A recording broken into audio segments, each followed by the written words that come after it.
Can I remake these 3 scenes from the Super Mario Brothers movie and make them realistic for less than $50? Let's find out. First I'm gonna need a costume. Super Plumber Boy will work. Now I change into my costume, not that one, and then I start filming. But how can I make this look like this? For all 3 shots, I will need to match the positions and movements of the characters. For example, looking around as Mario, being captured as Luigi, and kinda just standing here and matching the angle of the Mario Kart scene, because I forgot to plan this one and I'll figure it out later. After all of this, I can now add VFX, which we need because I don't really look like Mario, so what I'm going to do is I'm going to tear out this green screen and use a plugin called Lockdown. Lockdown basically adds a bunch of little green tracking points, so it'll track how my face moves and give me a stabilized version of the image. This means I can modify or add things to my face. It'll then be tracked onto my face as if it was painted on or was already there. I need to do this so if I add something like a moustache or change the eyes, it'll stick to my face. I'm now going to use the liquify tool to make my eyes more cartoony or big, just like Mario. I have to do the nose now, and before you say it, I have a big nose, but I have to make it bigger.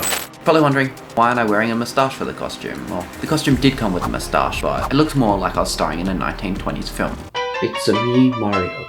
So I found an image of Mario's moustache online, cut it out, and stuck it to my face. I'll then cut out my head and give it more of a cartoony size. Make it follow my body, so it's not just a headless body running around. I'm also gonna give a bit more size to Mario, give him that nice, sexy plumber's body. We have a disturbing looking Mario, but what about the background? For that, we're gonna need shrooms. I go on the internet and get pictures of red mushrooms. I'll now cut them out and put them roughly where they were in the movie. I'll scale that up again. Yep, that looks good. I'll next do the same with the grass, sky, and rock formations. More mushrooms! Mushroom, mushroom, mushroom, mushroom. There we have a basic background. Now we need to make the camera move. I'll make all the objects 3D layers, move them back and forth so they're in more of a 3D space. Create an animated camera so it moves slowly, just like in the original shot. I can now add things like depth of field, which is where the background, along with other objects, are out of focus, making it look as though that the shot was filmed with an actual camera. Finally, I'll change some colors, such as the saturation and brightness to make everything match the scene. Then I'll add the Magic Bullet Looks plugin, give it some grain and make it look like it was shot on film. While Mario's done, how do I make Luigi when I only have a red costume? I'll use the color change effect to change the red to green. So I'll do that now. Problem is now I'm also green. So I'll duplicate the layer and then I'll cut out a bit of the back of my head to cut out the green. I'll make him a little dinner. In this shot, he's got a nice blue electric kind of aura around him. So I'm going to tell After Effects to make an automatic mask of Luigi. So I don't really want to do it myself. I'll use Video Copilot Saber plugin and use that mask to give that electric outline to Luigi. I'll make it the right color. I think Luigi needs a bit of a glow to him as well. So I'll duplicate the layer, add the fractal noise effect, change the color to blue, change the blending mode, and that's Luigi done.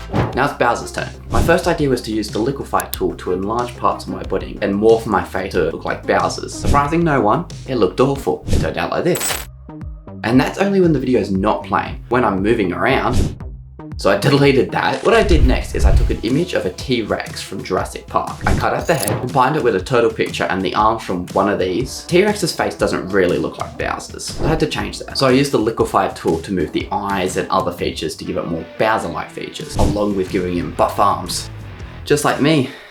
Next is to give him jaundice and make him look yellow using CC Toner. I also did the same with a picture of a shell that I added to his back, except I made that green. Now it's time to add some features to the face. I added the green part to his face, which makes him look like him and absolutely no one else. I could then actually take a bit of my hair from the footage I took, so he's got a bit of the red hair look, stretch it out for the eyebrows. And none of this doesn't really look that good if he's just standing there. We need to give him a bit of movement. So I cut out his mouth, and by rotating it and keyframing it, it was able to give a slight bit of movement to Bowser. I then did the same with the head, adding a bit of motion. For his arms, I used the puppet pin tool, so his arms would move like a human rather than Steve from Minecraft. Once the animation was done, I created a fiery background, again by using fractal noise, changing the color and blurring it. I also got some stock footage of smoke and fog to give it a bit more of atmosphere. And then I made Bowser a little warmer. That's Bowser done, but remember that shot I didn't plan how to do? How will I do it? After looking all over the internet, I decided I'm going to do something a little different. Instead of finding images online for the background using After Effects, I'm going to use Unreal Engine 5, the same software used to make Fortnite.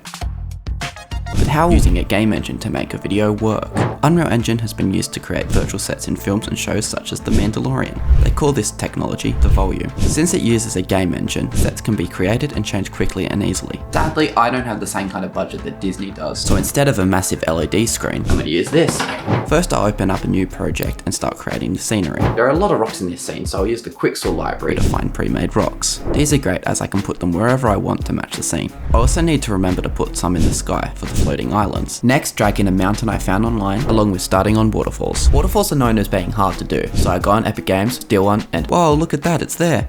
I'm using the Lumen learning system in Unreal to make it look realistic. But this comes at a cost, as my computer is slowly dying to try and run this. You should subscribe to pay for my computer's medical bills. Now that everyone's clicked off, how will I add the card? Well, first I'll go online, continue the trend of taking other people's work, thanks Kevin Rizzo, and place it in the scene. I can now animate the camera and card using Unreal's sequencer. But one thing is missing, Mario. So once I rendered the animation, I can put it in After Effects. I also rendered the card on its own, so I can place myself behind it. Oh, I forgot to add a sky. There we go. Now I'll take the clip I filmed, green screen it, blah blah liquefy, and then we have Mario again. I track the movement of the cart to Mario. Now to simply add some color correction, some smoke, and we have our finished clip. But how do my shots compare to the original ones? Well, here's the first shot, the second shot, and the third shot. Probably just watch the movie instead.